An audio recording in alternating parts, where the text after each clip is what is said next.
आप लोग को करा दिया। आज हम बेसिक से लेके चल रहे हैं क्लास 6 की पॉलिटी का, जिसमें आप लोगों ने देखा होगा सबसे पहले अगर आप लोग यूपीएससी एस्पिरेंट्स हैं तो क्लास 6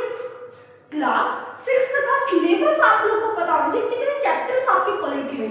अगर मैं नाम गिनवाऊं आप लोगों को तो फर्स्ट चैप्टर है डाइवर्सिटी यानी कि विविधता, understanding diversity.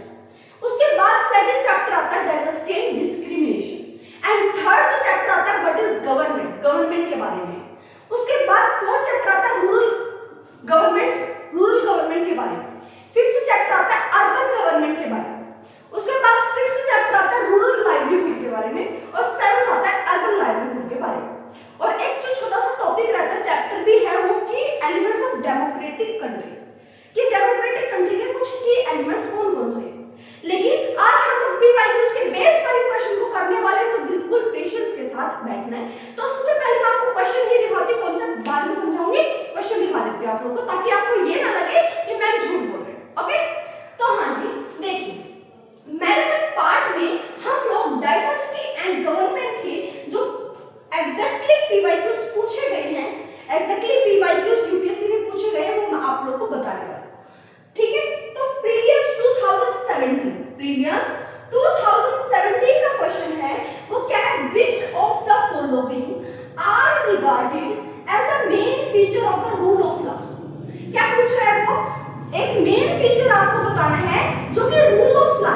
Rule of law क्या बोलता है भाई, रूल ऑफ लॉ क्या बोलता है कि हर एक पर्सन, हर एक व्यक्ति कानून के समान क्या है, कानून के समान इक्वल है, कानून के समान इक्वल है। तो एवरीवन इक्वल बिफोर लॉ, यानी कि हर एक इंसान, हर एक व्यक्ति इक्वल है कानून की नजरों में, कोई भी ऐसा नहीं कि कानून को तोड़ सके। तो हमको जो फीचर बताना क्या है, तो आप लोग ध्यान से देखना। लिमिटेशन ऑफ पावर क्या है, limitation of power. Rule of law का मतलब होता है पावर को लिमिट कर दिया। क्या कर दिया, पावर को लिमिट कर दिया, शक्तियों को सीमित कर दिया, कि अगर कोई गवर्नमेंट यूज नहीं करेगी तो उसको शक्तियों को सीमित कर दिया गया, वो मिसयूज नहीं कर सकती पावर का। क्या नहीं कर सकती, मिसयूज नहीं कर सकती पावर का, फर्स्ट ऑप्शन। सेकंड ऑप्शन की अगर मैं बात करूं, इक्वालिटी बिफोर लॉ, यानी कि रूल ऑफ लॉ, यानी कि कानून के समक्ष सभी क्या है, बराबर है। थर्ड ऑप्शन है people's responsibility to the government. लोग जो है वो रिस्पांसिबिलिटी है, जो जनता है वो रिस्पांसिबिलिटी है गवर्नमेंट की, यानी कि सरकार की। उसके बाद अगर मैं बात करूं लिबर्टी एंड सिविल राइट्स, एक सेकंड भाई, मैं मार्कर चेंज कर देती हूं क्योंकि ये दिख नहीं रहा होगा आप लोगों को। हाँ जी, क्या है, liberty and civil rights. Liberty का मीनिंग क्या होता है, फ्रीडम। क्या होता है, फ्रीडम। और जो हमारे सिविल राइट्स हैं वो हमारे कानून के समक्ष सभी बराबर हैं, तो फिर ये भी एक फीचर हो जाता है। मैं आपसे पूछना चाहती हूँ इनमें से कौन सा आंसर होगा, और आंसर जो है वो एक से ज्यादा भी हो सकते हैं, तो ध्यान से इस क्वेश्चन को पढ़े और आंसर दीजिए। अगर आपने क्लास 6 से 10 की पॉलिटी की हुई है तो आप इसका आंसर जरूर कर पाओगे। इसीलिए मैंने बोला था घर जाके आप लोग पहले उस मैराथन को देख के आओ।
यूनाइटेड, क्या है?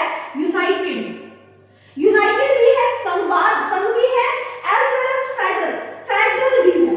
यूनिटी, हाँ जी, united as well as federal plus unitary feature.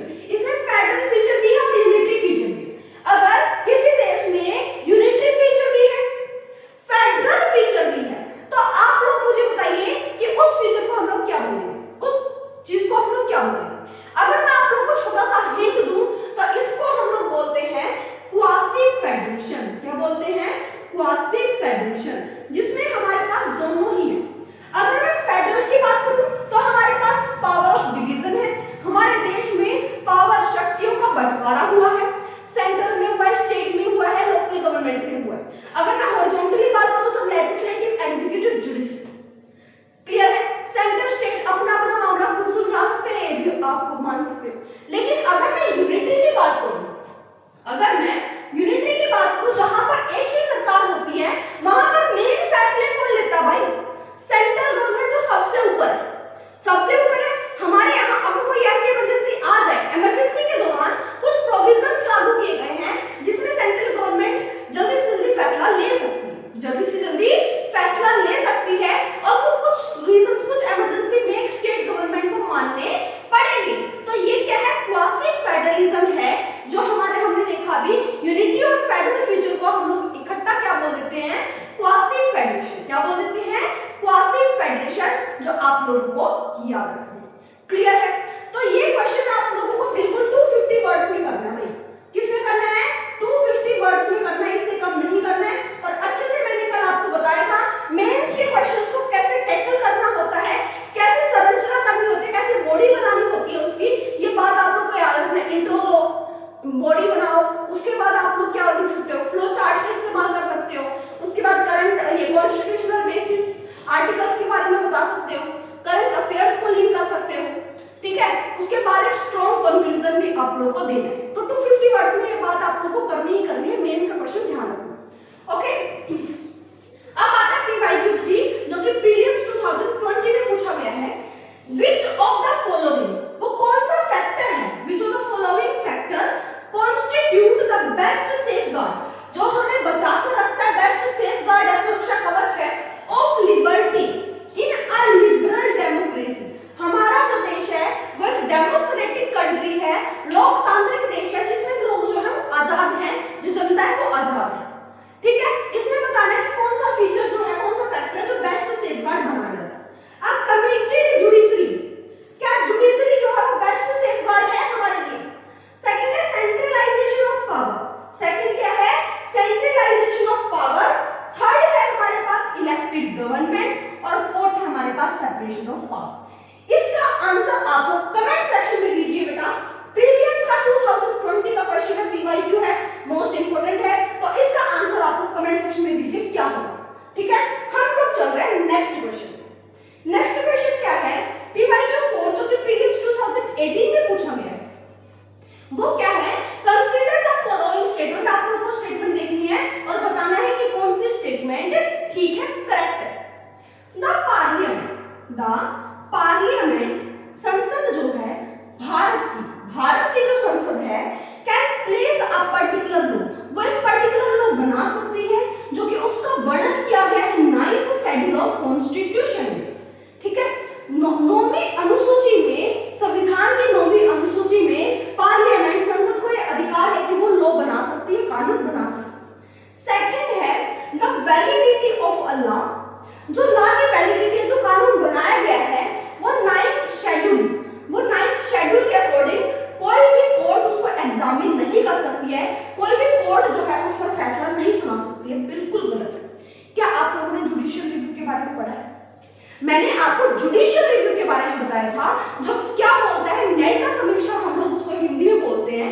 और जुडिशियल रिव्यू क्या करता है कि भी कोर्ट जो है, जो कानून, एक ऐसा कानून बना देगा जिससे जनता नाराज है या फिर जनता के, नागरिकों के अधिकारों का हनन हो रहा है, तो क्या किया जाएगा? मौलिक अधिकारों का हनन हो रहा है तो कोर्ट क्या करेगी? देखेगी ध्यान से कौन सा लॉ जो है, ये कौन सा पार्ट है जो कि नागरिकों के अधिकारों का हनन कर रहा है, नागरिकों के अधिकारों का हनन कर रहा है। अगर ऐसा मिलता है कि नागरिकों के अधिकारों का हनन कर रहा है, तो उस कानून को डिसॉल्व किया जा सकता है, रद्द किया जा सकता है जुडिशरी के द्वारा, न्यायपालिका के द्वारा।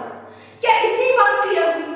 तो अब ये क्या बोल रहा है, ऑप्शन सेकंड देखना ध्यान से, वो बोल रहा है कानून को एग्जामिन नहीं कर सकता कोई भी कोर्ट, कानून को एग्जामिन नहीं कर सकता कोई भी कोर्ट। आंसर आपको देना है, हिंट मैं आपको बता रही हूं, आफ्टर आईआर पोलियो एक केस था जिसमें क्या हुआ, जुडिशियल रिव्यू को अलो कर दिया गया, न्यायिक समीक्षा को आजादी दी गई, कोर्ट को आजादी दी गई कि न्यायिक समीक्षा के थ्रू आप लोग अगर ऐसा लगता है कि कानून गलत है तो आप उसको डिसॉल्व कर सकते हो।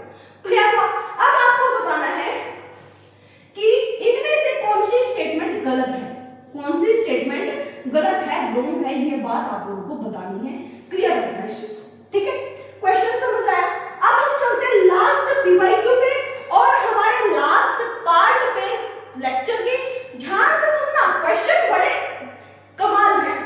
PYQs 5 prelims 2019, which one of the following feature of federation का कौन सा फीचर है भाई, संवाद का कौन सा फीचर है, कौन सा विशेषता है, वो आप लोगों को बतानी है। इंडिपेंडेंस ऑफ जुडिशरी, जुडिशरी को क्या कर दिया, इंडिपेंडेंट कर दिया, आजाद कर दिया कि कोई भी फैसले ले सकते हैं।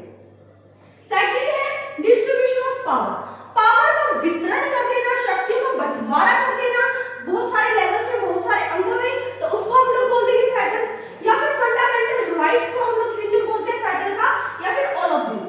आपको बताना है इसका आंसर कौन सा।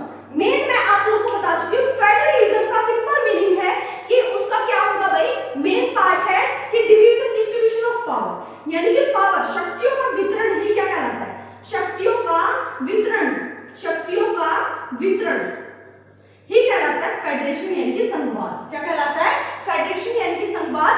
आपको बताना है इनमें से कौन सा आंसर होगा। क्या आप लोग को बात क्लियर हुई?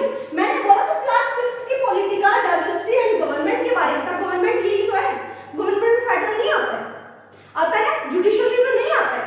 तो आप लोगों को ऐसे ऐसे क्वेश्चंस अगर चाहिए, सबसे बड़ी बात कि हम मिनी एनालिसिस आप लोगों ने किया।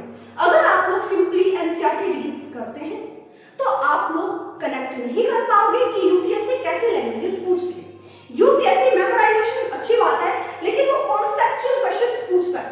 अब की बार इन्होंने ऐसे दिए हैं, वो कोई भी, आप लोग को सभी को पता है पीवाईक्यूज कभी भी यूपीएससी के मैच नहीं होते कि पहले इस साल मिला था अब की बार फिर से आ गया, नहीं।